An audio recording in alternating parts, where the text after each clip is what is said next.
Today is a momentous day. Today is an exciting day because we are about to record the final Parsha Podcast of 2021.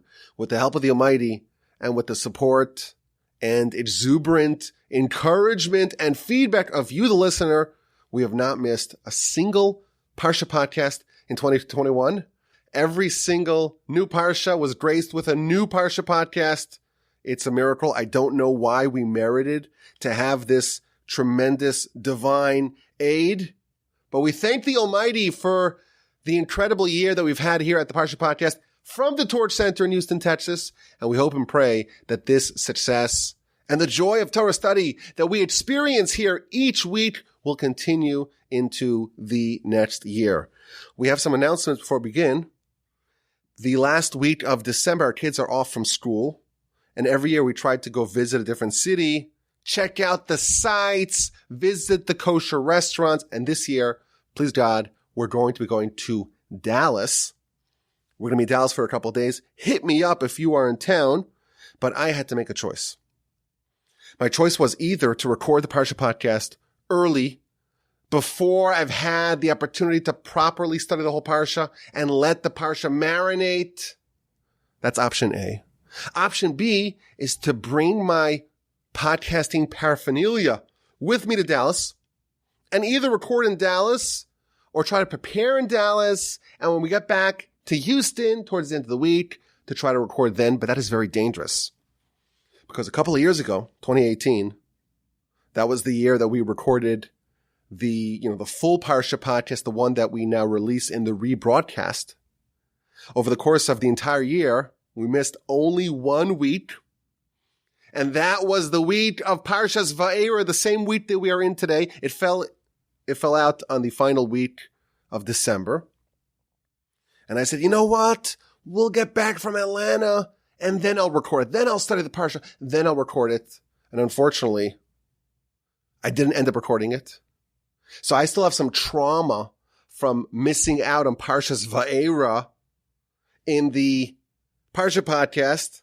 And actually the following year, so 2019, I re-recorded. Actually, I made up for it. And now it's a full set of the rebroadcast. But the whole year, I regretted missing that 1 week.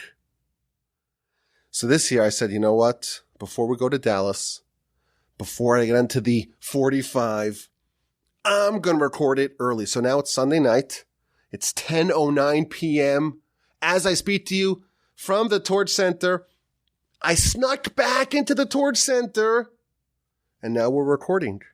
So if you find this podcast to be a little bit underbaked, a little bit underdone, that is likely the reason. I told my wife before I got here, I said, this probably won't be the best thing ever recorded in the history of podcasts.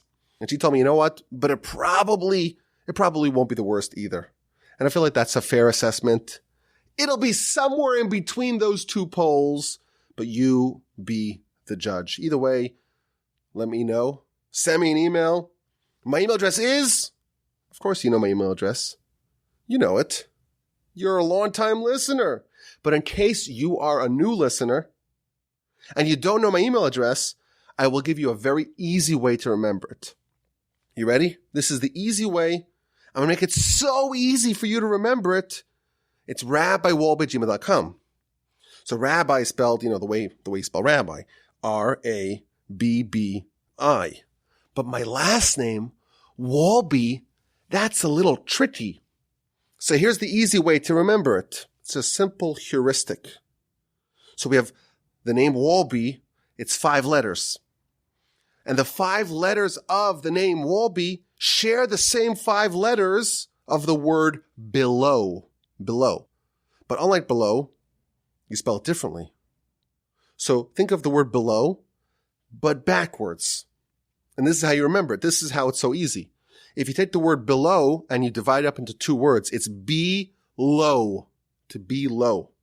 And of course, here at the Parsha Podcast and here at the Torch Center, we always aspire to be high, not to be low, to be high. So therefore, if you have the word below, it's really easy for you to remember what my name is, because it's just backwards. It's the other way around. We're not below. We're the other way around, completely opposite of below. So you start from the end. You start with the W, and you work your way backwards. But it's not really completely backwards, and I'll tell you why. So the first letters, the W-O-L, are the opposite of low. But then the B comes before E, because B is the second letter of the alphabet, whereas E is the fifth. So it's rabbi, and then it's below backwards, but not completely backwards, B before the E, at gmail.com. Simple, easy, totally memorable. You'll never need to look it up. You'll just have it emblazoned in your mind forever. You ready? Final Parsha Podcast of 21. The highlight of the year. We managed to record with the help of the Almighty a new episode for each Parsha this year. And I know some of you have listened to every single one and not missed a single one. If you have, send me an email. In the aforementioned email address, it will make my day. Now, another important announcement. This past Shabbos afternoon, and again, I can't believe I'm recording this on a Sunday. It's Sunday. Normally, I'm agonizing Sunday, Monday, Tuesday until it's recorded. It's Sunday night. We're recording it already. I'm so excited. But yesterday, Shabbos afternoon, I had a flash of inspiration. And I came up with a theme for next year's Parsha Podcast, the 7th year. Now we're in the 6th year. And last year we had a theme that was the A and Q. Remember that? I know some of y'all still missed that. And this year we have the exquisite insight at the end of the podcast. But next year, I already came up with a new theme, but I can't tell you. It's a little too early. We're only up to Parshas Vaeira, the second installment of the book of Exodus. I want you to remind me, Parshas Devarim, when we get a little bit closer towards the end, set your calendar, send me an email, and I'll tell you what the theme is, because I have some ideas that I want to develop together with you. So remind me to reveal to you what the theme for the upcoming year is. But of course, we're not quite there just yet. Now, like I mentioned last week, we have starting January 3rd, which is, I guess, next Monday night. Next week, we're starting the Musar Masterclass. I mentioned it last time. It's an opportunity to start off 2022 on the right foot. If you are in Houston, Texas, you come to the Torch Center Monday night, starting next week. And for 10 successive weeks, you will learn how to improve your character, how to refine your character, how to become a better person in 2022. If you are not located locally, or if you prefer to study together on Zoom, it will be available on torchzoom.com, which is the direct link to the Torch Zoom account. And if you want to get all the materials, the guidebook and the worksheets emailed to you, go online, torchweb.org, that's our website, and sign up and register for the Musar Masterclass. There's also a link in the description. It is free. There is an option to give a donation if you would like. The Musar Masterclass starts next week.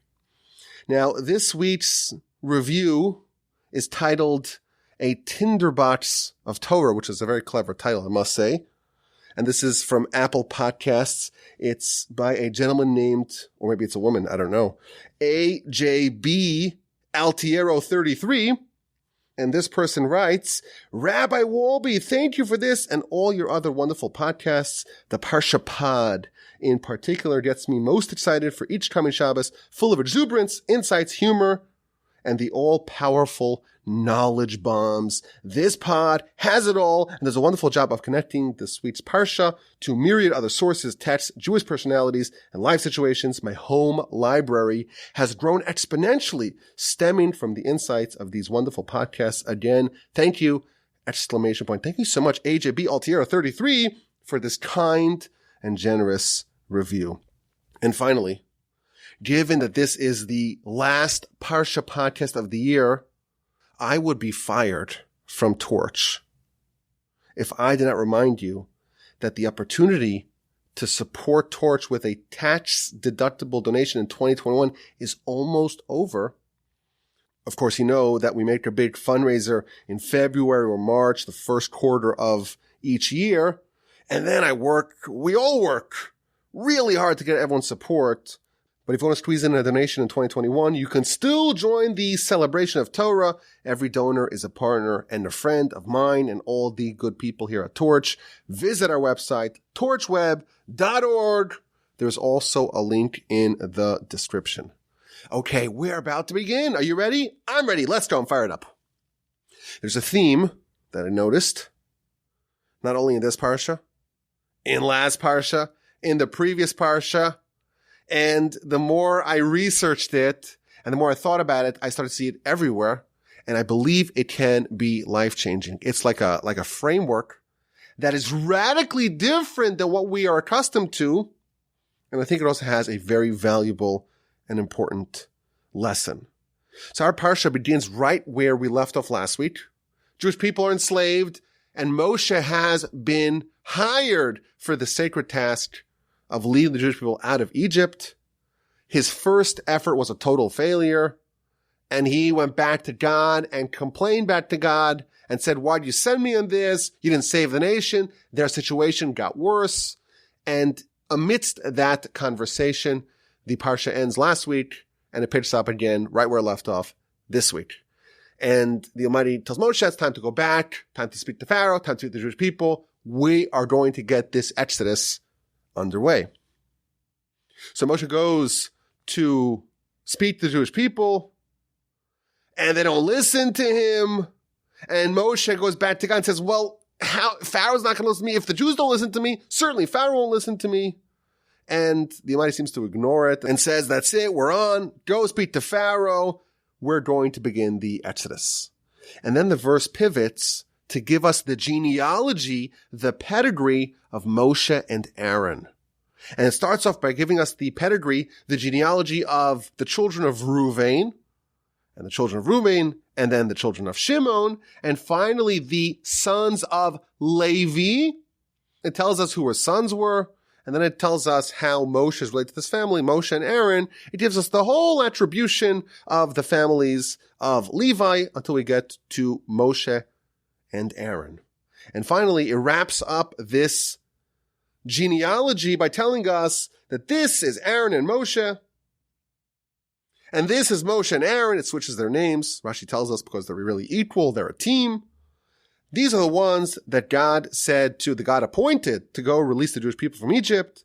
They're the ones who spoke to Pharaoh, the king of Egypt, to take the Jewish people out of Egypt. They are Moshe and Aaron. This is chapter 6. So again, the genealogy starts from chapter 6, verse 14, and it ends verse 27. So there's a very interesting Rashi I want to share with you. On verse 27, Rashi says, what does it mean? He is, or they are Moshe and Aaron. So Rashi says, really short Rashi, they are in their mission, in their righteousness, from beginning to end. When it tells us that someone is this person, says Rashi, it's telling us that these people, they are Moshe and Aaron. It means something fixed about them. There's something that is immovable about them. From beginning to end in their mission, they maintained their righteousness. And there is a praise here being conveyed about Moshe and Aaron that they were unflappable. They were the same Moshe and Aaron, the same Aaron and Moshe from beginning to end. They had unwavering consistency. Now Rashi gets this from the Talmud, the book of Megillah, page 11a. And the Talmud ascribes this quality to other people as well. So for example, there's a verse that says, Avram, who Avraham, Abraham is Abraham. Again, the same word, like they are Moshe and Aaron. Who Moshe and Aaron, who Avraham, says the Talmud. Who B'tzidko, he was righteous, mitchilaso v'ad sofo, from beginning to end. From when Abraham was called Abram until he was called Abraham, his entire life was a complete, uninterrupted continuum of righteousness.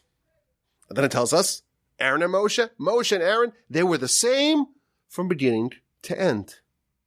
And then it quotes a verse about David. David was humble when he was a simpleton. when he was a shepherd, and once he became a king, he was an all-powerful monarch, and nevertheless, he maintained his humility. These are some of the giants of our history. Abraham, Moshe, Aaron, David. These are total giants, and they are all praised by having this same characteristic. The mark of a giant is that they are resolute.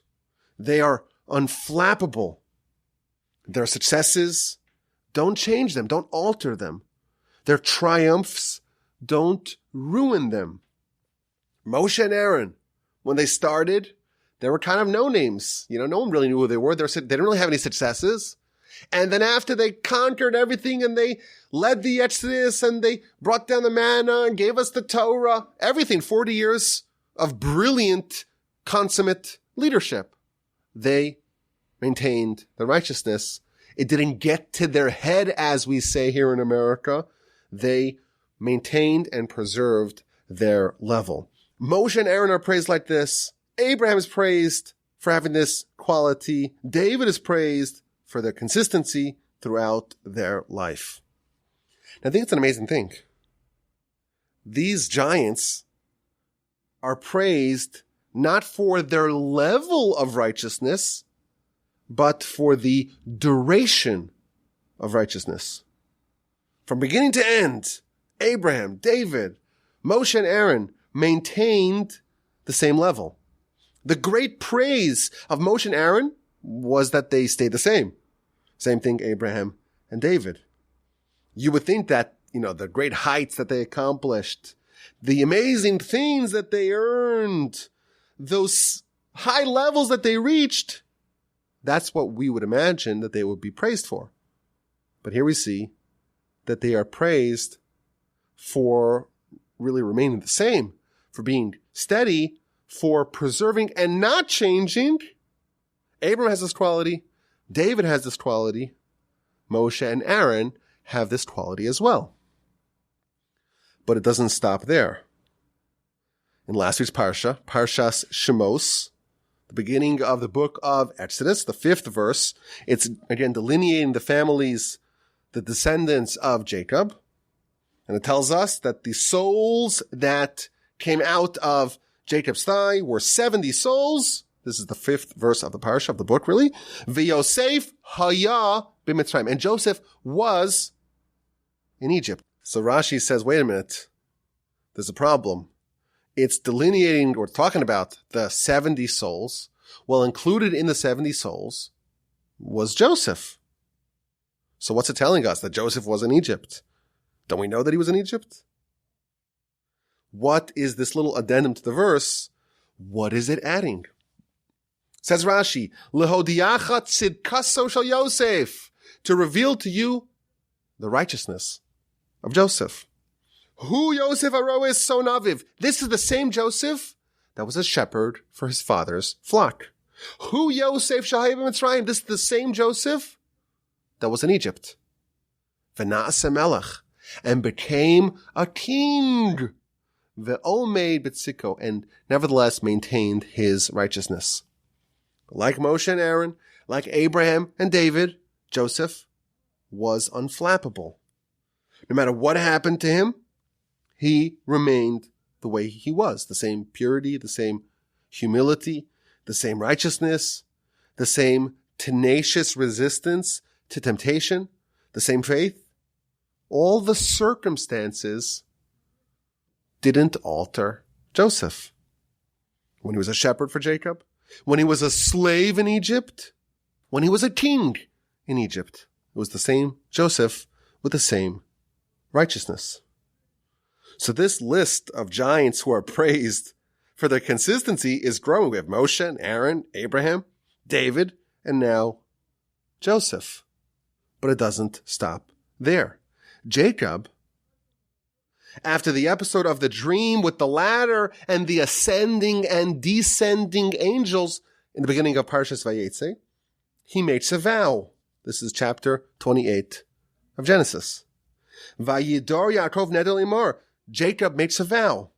If God's with me and guards me, he's about, of course, to go to Laban, and he gives me bread to eat and a garment to wear, and I shall return peaceably to my father's home, and God will be to me for a king. And then he promises this will be the first stone, the first monument of the temple of the house of God, and everything you give to me, I will tithe. So Rashi says in verse 21 there of chapter 28, what does it mean? And I return peaceably to the house of my father? I don't have my level dip. I don't learn from the evil ways of Laban. And God should be for me as a God. His name should rest upon me from beginning to end. The exact same formula that we saw about Moshe and Aaron and David and Abraham and Joseph. From beginning to end, that's what Jacob wanted. He didn't want to reach great heights, to accomplish amazing things. All he wanted to do was to stay the same, to maintain that level, to not learn from Laban, and to remain true to what he already was. And indeed, when he completes his 20 years with Laban, and he's coming back to encounter Esav in the beginning of Parshas Vayishlach, we talked about this recently in the Parsha Podcast, of course, he sends messengers to Esav, and he says, go tell Esav, Im Lavan Garti, I lived with Laban. Says Rashi, what does that mean? What's he hinting? What is he intimating to his brother? I lived with Laban, and I observed all 613 mitzvos, and I did not learn from his bad ways. What Jacob coveted, what he prayed for before he got to Laban's house, he earned. 20 years later, he stood up and told Esav, I did not learn a thing from my 20-year sojourn with Laban. That's what he wanted, and that is what he got. There's a deep idea here. If you're righteous, you're always going to be tested. Your level is always under threat. You're always going to be challenged. There are always going to be forces trying to knock you off your game, trying to destabilize you, trying to weaken your resolve. God is always testing the righteous. There's something called the Yetzer Hara, evil inclination, and the job of the Yetzer Hara is to try to knock the righteous off their game and to put the righteous in a situation where the righteous's values get tested. And the giants, the heroes, are the ones who maintain their levels despite all the challenges. They win all the battles against the Yetzer Hara. Our sages have a name for the forefathers, for Abraham, Isaac, and Jacob. Ha'avos hein hamerkava. We're told this in the Midrash. The Ramban brings it a few times. Rashi brings it as well. The avos, the forefathers, Abraham, Isaac, and Jacob, they are the chariot, the Merkava. What does that mean?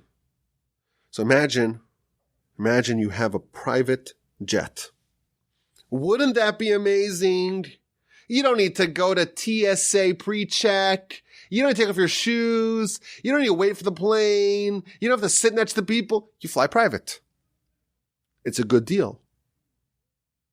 But what do you do when your private jet, when your Gulfstream needs repairs? Are you going to really fly commercial with the plebes? That's a real problem. That's a real nuisance. You know who doesn't have that nuisance? A monarch, a king. Did you know that the president has 2 jets? There's 2 planes that are both Air Force One. Why?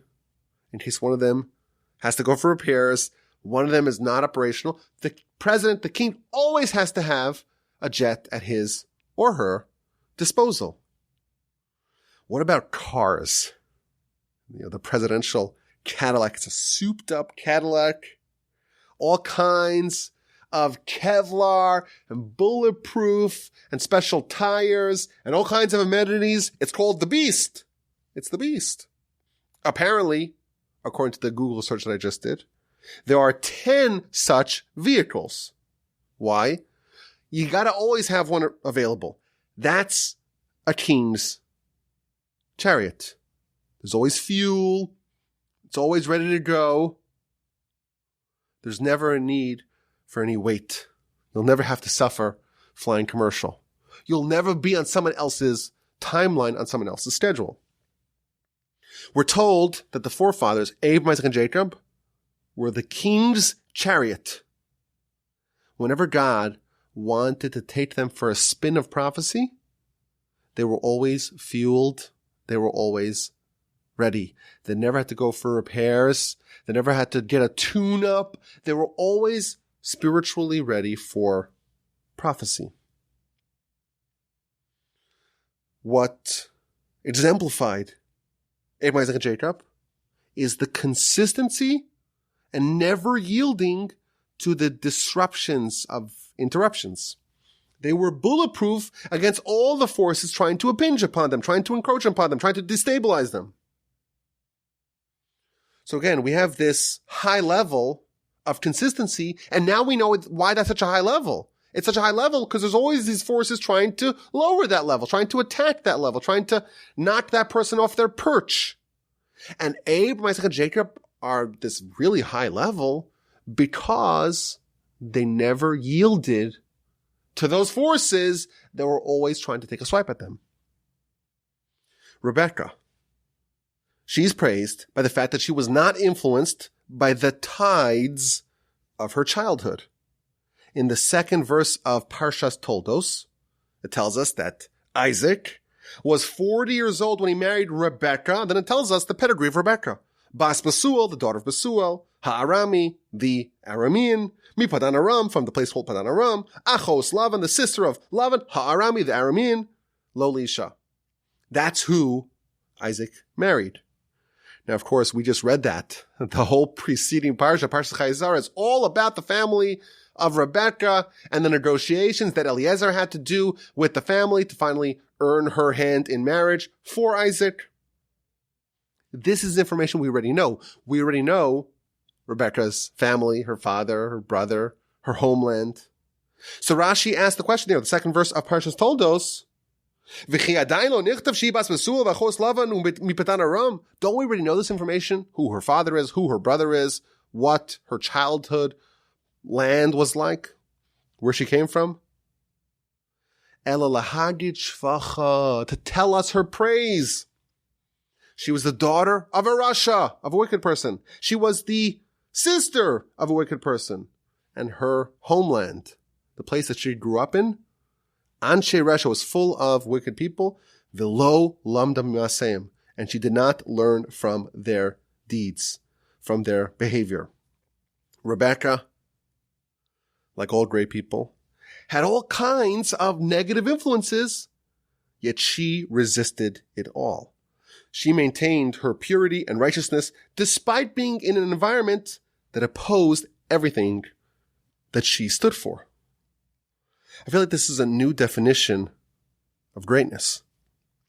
Greatness is not only measured by the height that a person reaches, the great accomplishments that a person has, but by their consistency and resilience and unflappability despite the forces trying to destabilize them. Again, it's not so much about what you accomplished, but how long did you maintain that level for? There's a big debate amongst sports fans. Who is the GOAT? Now, for our large and burgeoning international audience, GOAT stands for greatest of all time. And often it comes down to the guy or the girl who had the greatest prime, but they flamed out a little bit, versus the other person whose prime was not quite as great, but who maintained consistency for a long career. So who's greater? Who's the GOAT? Is it this guy or gal who had a great peak, a great acme, a great prime, but maybe fizzled out a little bit earlier, or the one who had a kind of a less of a high peak, but a longer consistency throughout their career. It seems like the Torah here is praising the giants by their consistency and their continued greatness much more than their one-off peaks. For non-basketball fans, there's a guy whose nickname was the Mailman. You heard of this guy? He was the Mailman. Why? Because he always delivered. Every game was a good game. He never blew the door off the hinges. He never had like an amazing game. But there was sustained consistency throughout his career. In the Torah's view, sustained success outshines, one or a few monumental apexes. Perhaps the Mailman should get more consideration. Of course, that's not serious. Please don't send me angry sports emails about who the GOAT is. I don't know anything about this. I'm just pontificating from the Torch Center on a Sunday night. Don't take me too seriously. But there is an important idea here. The praise of these giants, Abraham, Isaac, and Jacob, Moshe and Aaron, David, Joseph, Rebecca, Sarah.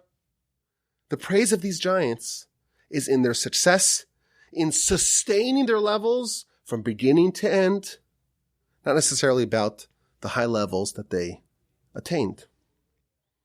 And the question is why? Why is this so critical? Why is the maintenance of the level so important? So I want to suggest an approach based upon a fascinating midrash. We mentioned this midrash in a podcast nearly 2 years ago. The Parsha Podcast archivists and historians know exactly which one we're talking about. But this midrash is oriented around a fascinating question. Listen to this question. The sages were discussing what is the one verse that incorporates all of Torah. So, of course, every verse is divine. They're all critical. They're all necessary. They're all pregnant with meaning. There's no verse that is extra, that is superfluous. Of course, we all know that. But what verse contains the message that encapsulates what the Torah is trying to do to us? That was the subject of this midrash. So it tells us that the first opinion, Ben Zoma, he says, I have the verse. I know which verse it is. The first verse that we tell our children, Shema Yisrael, Hashem HaKadosh Echad. The verse in Deuteronomy chapter 6, the verse of the Shema, the Pledge of Allegiance, where we commit ourselves to God. That is the verse that incorporates really the whole message of Torah. That's the first opinion. The second opinion is the opinion of Ben Nanas. He says, no, I have a different verse. Let's go to Leviticus. Ve'ahavta l'reacha kamocha. Love your fellow as yourself. The golden rule. That one incorporates really what the Torah is trying to get at, what the overarching message of the Torah is. Comes along a third opinion, Shimon ben Paz. He says, I have a verse that really incorporates everything. And what does he say? Es hakeves ha'echad taseh baboker. You bring the one sacrifice in the morning. Ve'es hakeves hasheni taseh b'nabayim. You do the second sacrifice in the afternoon. The daily tamid sacrifices that you do once in the morning, once in the afternoon, every single day. That is the overarching message of the Torah. Now, in general, this midrash is really fascinating. The question itself, we're trying to distill the whole Torah into one idea that really incorporates it all. Like, what's the forest? Not just the trees. And the first two really make a lot of sense. The declaration of our allegiance to God. Shema Yisrael, we're accepting God's dominion over everything. God is one. Makes a lot of sense. The golden rule, you shall love your fellows yourself. That is an idea that if you want all of Torah while balancing on one leg, Hillel tells us this is it. Makes a lot of sense. But what is so special about the daily Tamid offerings? So the Maharal says something very fascinating. Indeed, no one is claiming that the daily Tamid offering in isolation is something so transformative. After all, it's a sacrifice There are a lot of sacrifices. But what makes this special is because this is done every single day. 365 out of 365. On Sunday, Monday, Tuesday, Wednesday, Thursday, Friday, Shabbos. On Rosh Chodesh, on Rosh Hashanah, on Yom Kippur, on Tisha B'Av, every single day of the year, with zero exception. The first sacrifice is the morning sacrifice, the morning Tamid sacrifice. The final sacrifice of the day is the afternoon Tamid sacrifice, and those are consistent. And then he adds something very powerful. The objective of Torah is for man to accept the dominion of God. We start off our life under the dominion of the foreign God.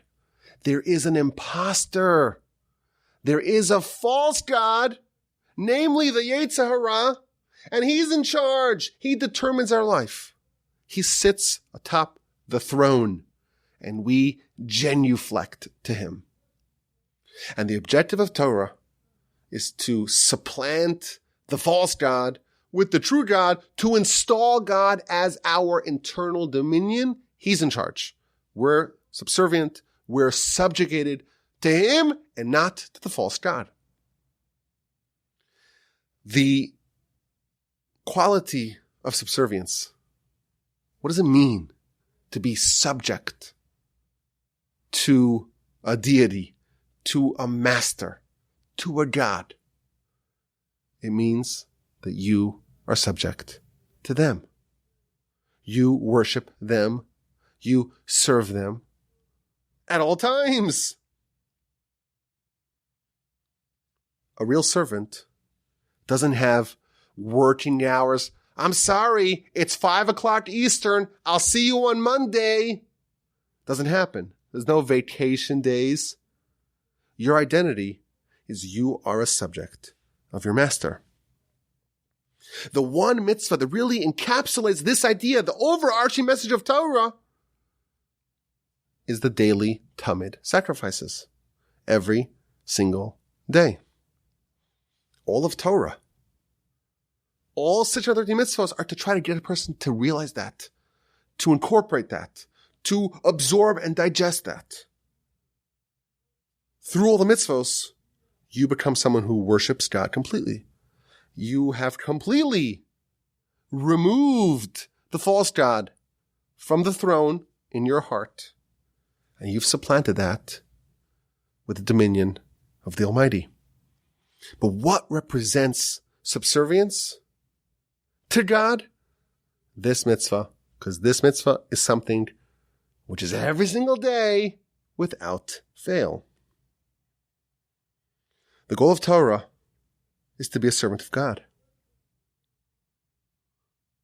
To do something every day. It means that that thing has to be elevated on top of all your other priorities. That thing is sacrosanct. It's bulletproof. It's not influenced by any circumstance. The weather doesn't stop it. The politics don't stop it. The vacation doesn't stop it. The Super Bowl doesn't stop it. Every single day you got to bring the Tamid sacrifice, one in the morning and one in the afternoon.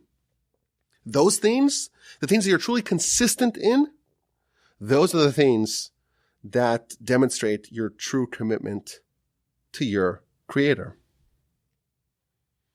And this is really what it's all about. You're either a servant of God or of the false God. And the things that you are consistent in those things you're a servant of God. And those things that you do sometimes, but you know what? I gotta watch the game. Oh, it's a busy day at work. Oh, it's very difficult. I'm not in the mood. I'm not feeling that great. Whatever it is, if there's something that could shake you off that consistency, that means that in that area, you're not, or we're not servants of God. And if we're not servants of God, who's in charge? That's the Yetzer Hara. That's the false God. It's a scary idea here. The things that we do, but we don't do them consistently. Once they are occasional, once there are lapses, in those areas, the Yetzer Hara, the false god, reigns supreme, which is a terrifying thing. Now, of course, we're humans. I verified last week that the only listeners are humans, or most of the listeners are in fact humans, and we're a work in progress. So let's not get depressed quite yet. But on a principle level, on a philosophical level, there is a tremendous gulf between something that we can give a day up on, something that is still negotiable. In the words of Winston Churchill, we're just negotiating. If it's negotiable at all, it means that you're not a servant of God. There's an amazing picture here that emerges. The things that are yours, the things that you've acquired in your relationship with the Almighty, the things that you'll never give up on, come what may, in that area, it's actually yours. That is what symbolizes your greatness. The things that stick with you from beginning to end. That is what you've actually acquired in your quest for fostering a relationship with the Almighty. If you have a flash in the pan moment, you're inspired and you do something amazing, of course, that registers, that matters. That's a wonderful thing. But if that inspiration fizzles out, it's actually not yours. You're having a little bit of an out-of-body experience, but it's not something which is eternally yours. What we do consistently, completely, and nothing shakes us off of that, not Laban, not Besuel, not going to Egypt, not being a teen in Egypt, not all the miracles that Moshe and Aaron did, nothing, not the vicissitudes of life, whatever they may be. If that remains firm, those things are the things that we truly have in our spiritual arsenal. Those are the things that are truly ours. In those areas, we are truly accomplishing what Torah is trying to do to us. Everything else is still negotiable. It's still in the air. It's still part of the battlefront. We know, and we always advise this, there's a certain model of growth. It's like a ladder. You don't want to skip steps in the ladder because then you'll tumble down, right? You've heard that idea. Take things slow and steady. Slow and steady wins the race. Don't jump too high. Don't reach for the skies quite yet. Do it in a measured fashion. Do it in a calculated fashion. Otherwise, you'll plummet down to the ground. I think there's a deeper idea as to why it's good advice to take things slowly. Even if you do grab up high and you do skip a couple of rungs, we don't want just to do things. We want to earn them. We want to own them. We want to acquire them. We want to incorporate them within us, make it ours, make it something which is non-negotiable, like the daily Talmud sacrifice for 100 years, for 1,000 years, not miss it even once. We want it to endure. Snatching some random thing here or there is, of course, nice. It could be motivational. It could be aspirational, but it doesn't last. It's not part of who we are eternally. It's not ours. And our objective in this world, the objective of Torah, is the endurance expedition. What's going to endure in this expedition? What are you actually going to earn that's yours and that's unshakably yours? Is there a part of the real estate of your heart that you have cordoned off for God and it's non-negotiable in this area? You are a servant. That's the objective. There's an amazing midrash, again, one we've spoken about in the past. It tells us, why did the Jewish people merit to be redeemed? And it tells us that they preserved some things. They didn't change their names. They didn't adopt Egyptian names. They didn't change their clothing. They maintained their culture and their identity. They didn't change their language. There were certain parts of Jewish lifestyle that they preserved and maintained. And the question I always had is, wait a minute, of all things, it's nice to be culturally Jewish. It's important to speak the language and to have that name, the Jewish name, and to have maybe a distinctly Jewish garb. Those are nice things, but they're very small things. Why would this be sufficient merit for the nation to be spared, to be redeemed, to be taken out of their exile due to these comparatively minor things? And again, this gets back to our point. What was this Egyptian exile all about? What was this Egyptian enslavement about? The Rambam actually writes that Pharaoh is the best metaphor for the Yetzer Hara. The Jewish people were completely enslaved to Pharaoh, with one or two or three minor exceptions. There was a small, tiny area of their life that they weren't subject to Pharaoh. They weren't subject to the Egyptian way of life. They maintained certain aspects of Jewish culture, of the Hebrew culture. Jewish names, garments, language. Things that, in the grand scheme of things, is it so important? I don't know how important it is. But in that era, they were not subject to Pharaoh. They weren't subject to the foreign god, and therefore they were subject to the true God.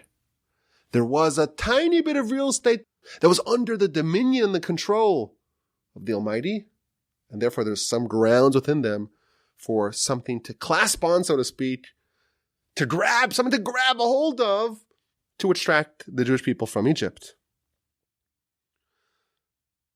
We read in the beginning of Parshas Vayechi, the very first Rashi in Parshas Vayechi, Rashi tells us that there is an anomaly to Parshas Vayechi that appears in no other parsha, and that is that there's no break separating it from the preceding parsha. Normally, it's a new paragraph. There's a few spaces in the Torah scroll from one parsha to the other, separating the two.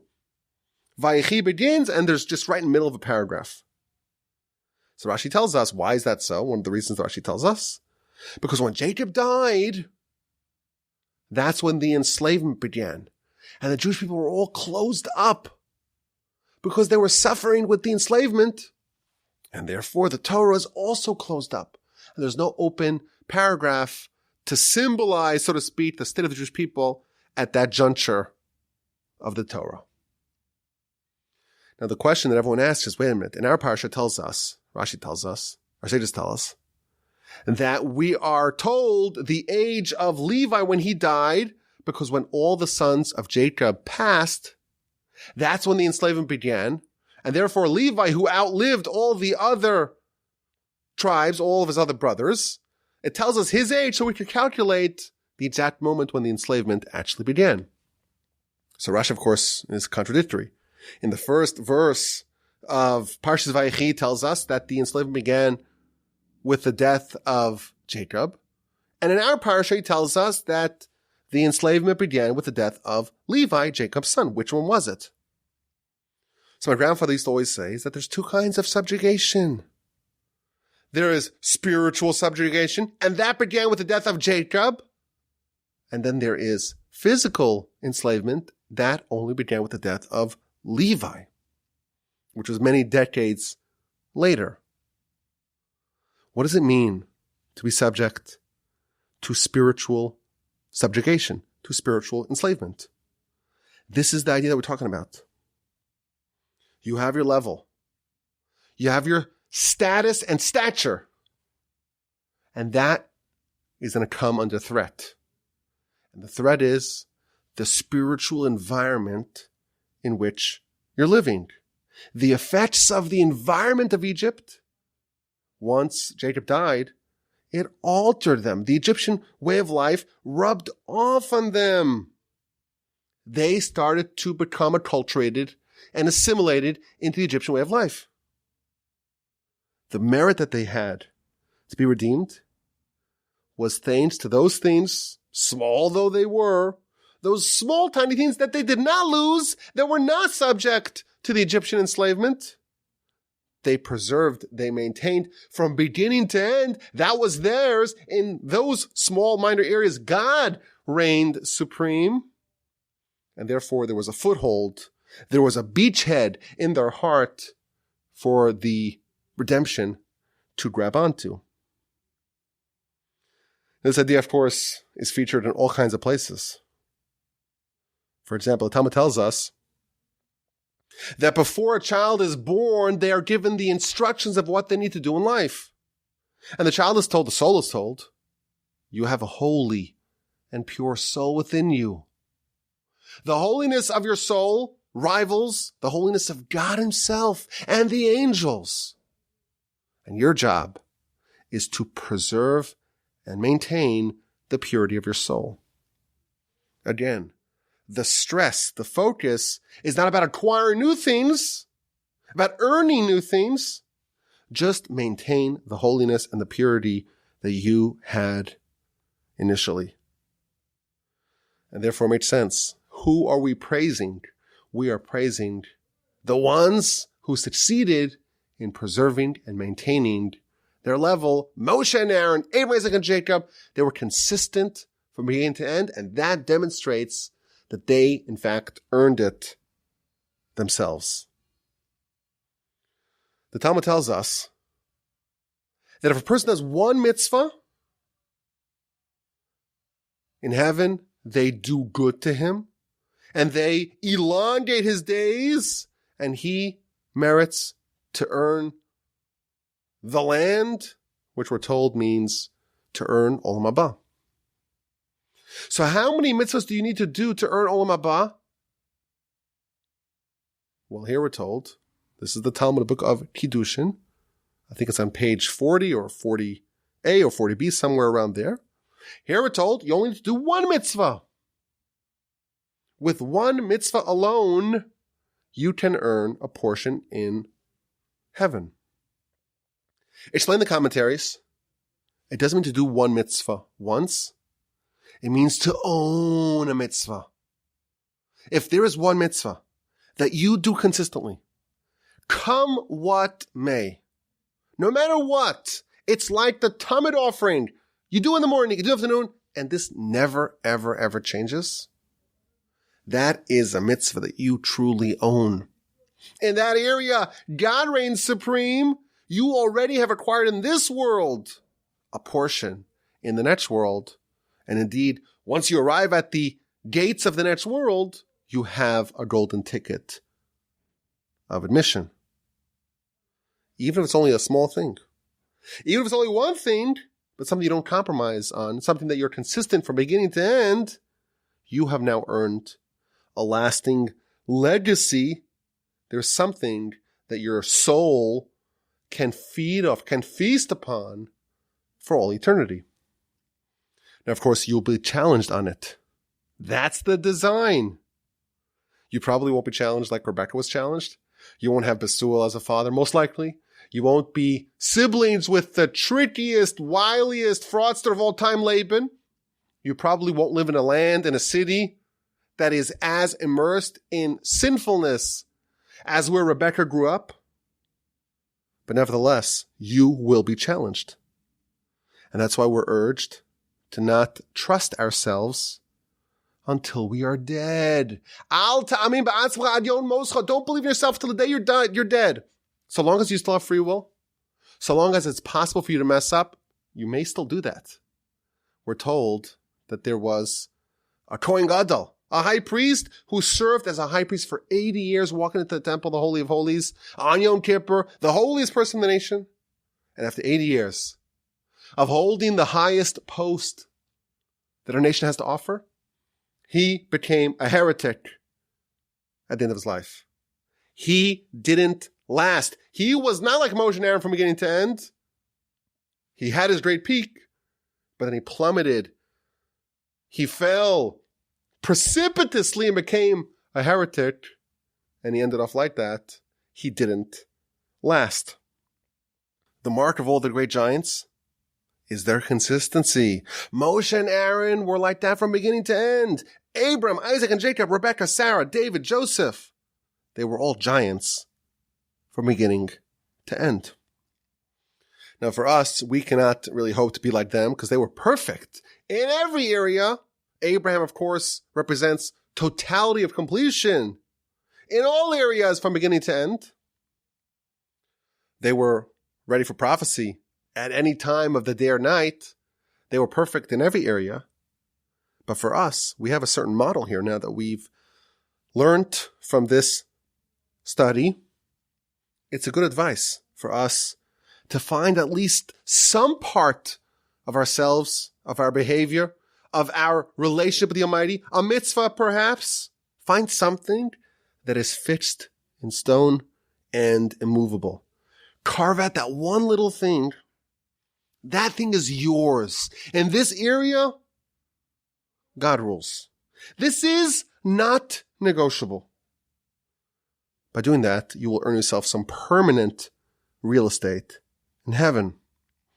May we all preserve the goodness that we have. May we all find at least that one thing that we're going to cleave to come what may, and not allow it to erode no matter what.